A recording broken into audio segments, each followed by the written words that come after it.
Stop the car right now. Please, just stop. His voice trembled as if every word carried the weight of a secret too heavy to bear. I had never seen my husband like this before. His face was pale, his eyes darting nervously toward the rearview mirror, and his hand gripped mine so tightly it almost hurt. I froze. What are you talking about? I whispered back. We were only 10 minutes away from my parents' house, heading straight to the family reunion I had been dreading all month. Turn around. Please, don't ask questions. Just trust me. Those words. Just trust me. Something in his tone sent chills racing through my body. Against every logical thought, I pressed the brake, pulled the wheel, and the car swerved into a sharp U-turn. My heart pounded as the road stretched endlessly behind us, away from the reunion, away from my family, and toward something I didn't yet understand. And that decision, those seconds of blind trust, changed my life forever. But before I tell you what happened, make sure you subscribe to our channel right now, because what I'm about to share is not just a story. It's a warning. It's a reminder that sometimes the people you trust most, the ones who raised you, the ones who smiled in every family photo, can be the very reason your life shatters. So, let me start from the beginning. My name is Claire Williams. I'm 27 years old, and for as long as I can remember, I've carried the invisible scars of being the unwanted daughter. Growing up in Woodhaven, Kansas, my parents had 2 daughters, me and my younger sister, Emily. But if you had stepped into our house, you would think they had only one. Emily was the golden child. Beautiful, talented, always praised. My parents adored her as if she were their pride and joy. And me? I was extra. A shadow. A name they only remembered when they needed someone to blame. At birthdays, Emily had balloons, gifts, and cakes big enough for the whole neighborhood. My birthday? A last-minute card and maybe a candle if someone remembered. At school, I worked hard, really hard. I brought home good grades, hoping they'd notice. Emily got average scores, but when she handed over her report card, my parents clapped as if she'd just won a national award. Every time I asked myself, what is wrong with me? Why don't they love me the same way? Years passed, and the favoritism grew sharper, cutting deeper into my soul. By the time I was 18, Emily was treated like a princess, and I was treated like the family's inconvenience. But I didn't give up. I built my own life. I worked through college, found a job in marketing, and eventually, I met Michael, my husband. He was different from anyone I had ever known. He noticed me. He valued me. For the first time in my life, I felt like I mattered. So when we married, I thought maybe, just maybe, my parents would soften. That maybe they'd finally see me, not as a mistake, but as someone worth loving. I was wrong. 2 weeks before that reunion, I got a call from my mother. Her voice was cold, sharp.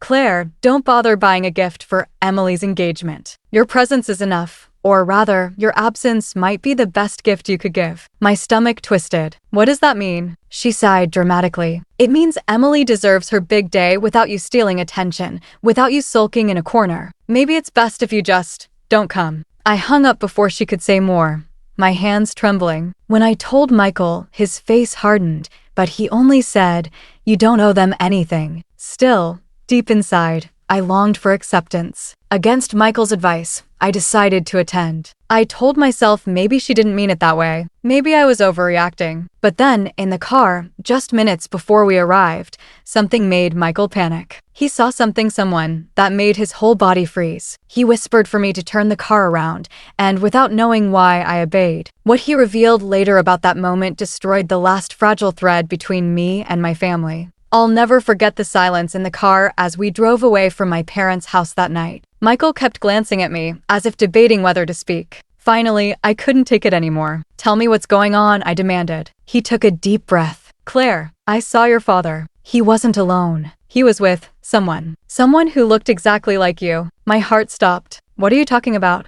"I don't think she was Emily," he continued, his voice shaking. "I think it was someone else. And the way they were looking at each other, it wasn't father and daughter, Claire. It was something darker, something wrong." I gasped, my mind spinning, my stomach lurching. The image of my father smiling at Emily, always protecting her, always praising her, flashed through my mind. But Michael was saying this wasn't Emily. A stranger. A woman who looked like me. And my father. I shook my head violently. No, that's impossible. You must have been mistaken. But deep inside, I knew Michael had never lied to me. He wasn't the type to panic without reason. And that was the moment I realized my family wasn't just toxic. They were hiding something much, much worse. That night, when we finally stopped at a small motel far from town, I lay awake staring at the ceiling. Every memory, every cruel word, every rejection from my parents suddenly felt intentional. Not just favoritism, not just neglect. It was almost as if they wanted me gone. And now I couldn't stop wondering,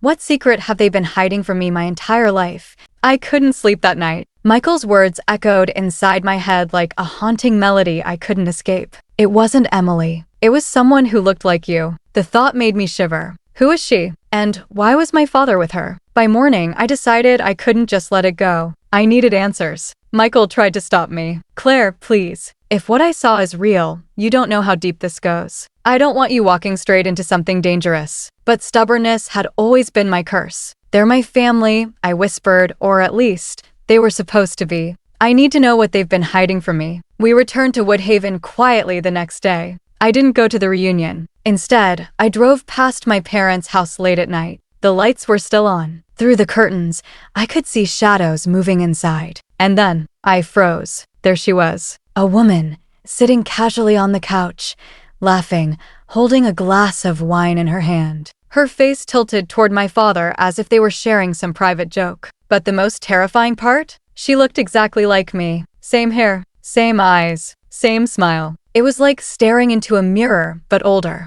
My knees weakened, and I grabbed Michael's arm. Oh my God, I whispered. It's true. She looks like me. Michael clenched his jaw. That's what I tried to tell you. The next day, I confronted my mother. I knocked on her door. When she opened it, her face twisted in annoyance. What are you doing here? Didn't I make it clear you weren't welcome at Emily's big night? I ignored her tone. Who is she? Her expression flickered, just for a second. Fear, panic. But then she masked it with a cold smile. I don't know what you're talking about. I stepped closer. Don't lie to me. I saw her. The woman in the house last night. She looks just like me. Who is she? My mother's eyes narrowed, her voice dropping to a chilling whisper. You should have stayed away, Claire. Some truths are better left buried. And then she slammed the door in my face. That night, I felt my whole world collapsing. My parents weren't just neglectful. They were hiding an entire secret life. Michael held me as I cried. Claire, listen to me. We'll figure this out together. But you need to prepare yourself. Whatever this is, it won't be pretty. He was right. Because the next week,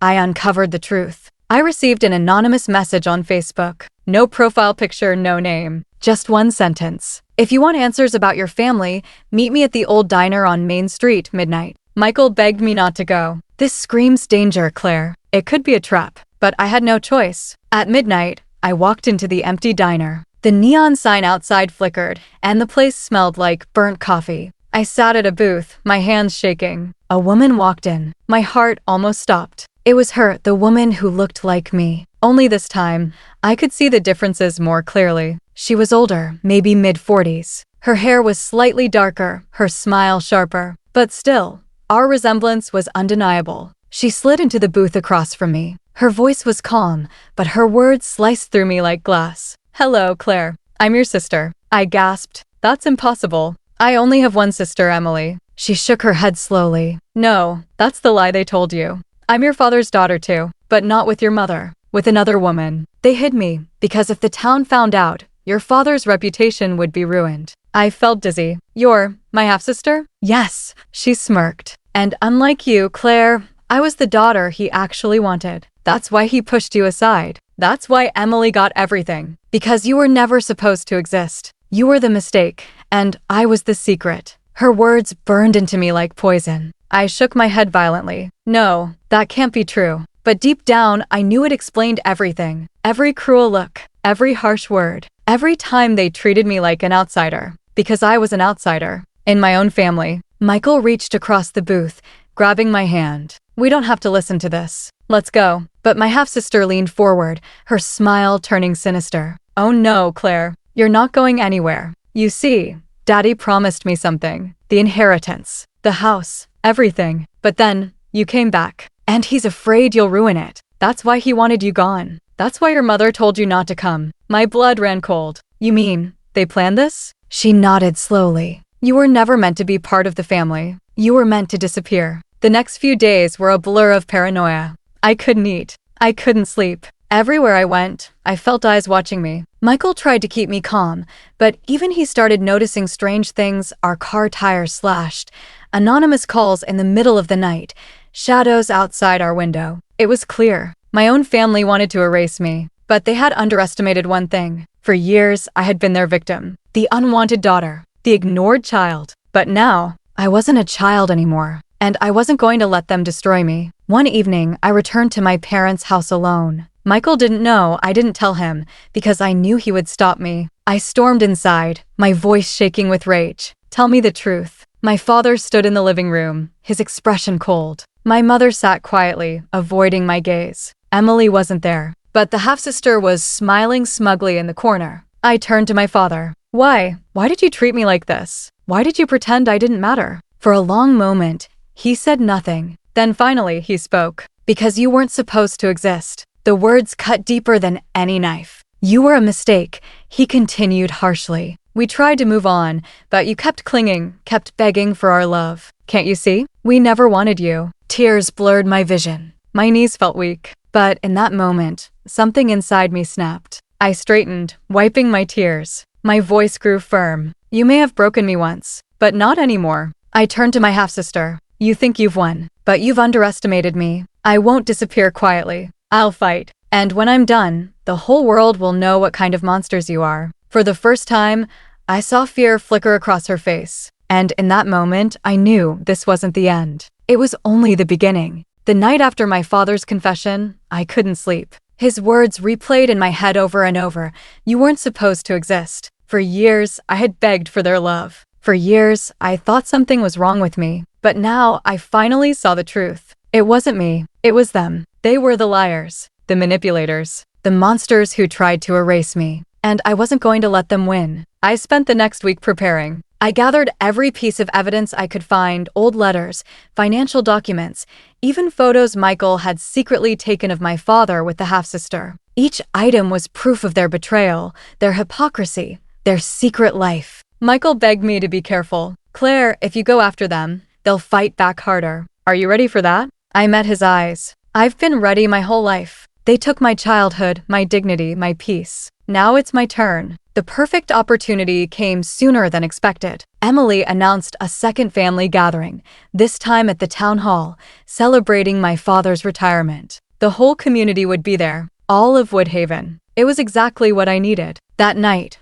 I walked into the crowded hall with Michael by my side. Everyone turned to look at me, the black sheep, the daughter who was never supposed to be there. Whispers filled the room. I ignored them. I walked straight to the stage, interrupting my father's speech. His face turned red with fury. Claire, what do you think you're doing? I raised my voice so everyone could hear. I'm here to tell the truth. The truth my family has tried to bury for decades. Gasps filled the room. I held up the photos, the documents, the letters. This man, your beloved community leader, has lived a double life. He hid a second daughter, my half-sister, while treating me like garbage because I was the child he never wanted. They tried to erase me. They told me I was a mistake. But look around, does this look like a mistake? Or does it look like survival? My father lunged forward, trying to snatch the evidence, but Michael blocked him. The crowd erupted into chaos, shouts, whispers, disbelief. And then, my half-sister stepped onto the stage. Enough, she shouted. Claire, you think exposing us will make them love you? You'll always be the unwanted one. I looked her straight in the eyes, my voice steady. No, I don't need their love anymore. I don't need anything from you. This isn't about acceptance. It's about justice. The crowd cheered, murmuring words of support. People I had known my whole life, neighbors, teachers, old friends, looked at me differently now. Not as the outcast, but as the survivor. The fallout was brutal. My father's reputation crumbled overnight. The community turned their backs on him. His business partners withdrew. His proud image shattered. My mother hid inside the house, refusing to show her face in public. Emily stopped calling. The perfect family facade was destroyed. And my half-sister? She left town in shame, unable to handle the whispers, the judgment, the truth. For the first time in my life, I wasn't the one disappearing. They were. Weeks later, I stood in front of my childhood home one last time. The windows were dark, the garden overgrown. It no longer felt like the place that haunted me. Michael slipped his arm around me. "How do you feel?" I smiled softly. Free. I had finally broken the cycle. I had finally chosen myself over their lies. And in doing so, I discovered something I never thought I'd have: peace. So when people ask me if revenge is worth it, I tell them this. Sometimes revenge isn't about hurting them back. It's about showing the world who they really are. It's about reclaiming the power they stole from you. And most of all, it's about finally being free.